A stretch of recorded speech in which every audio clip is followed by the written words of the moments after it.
సొరకాయ దోసకాయ కూర అండి. ఇది ఎవరు ఇంతవరకు చేయలేదు, నేను ఫస్ట్ టైం చేస్తున్నాను. నేను ఒకసారి చేసి చూశాను, బాగుంది.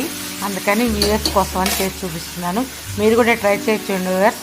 చక్కగా చాలా బాగుంటుంది రుచికరమైన సొరకాయ దోసకాయ కూర. ఎలా ఉందో కామెంట్ రూపంలో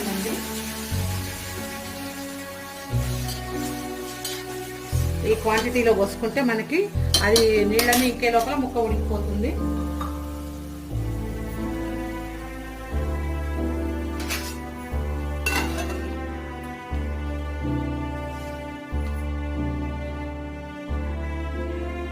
ఈ వీడియో నచ్చితే మీరు లైక్ చేయండి, షేర్ చేయండి, సబ్స్క్రైబ్ చేయండి, కామెంట్ రూపంలో తెలియచేయండి. మీరు కూడా ట్రై చేసి చూసి ఎలా ఉందో.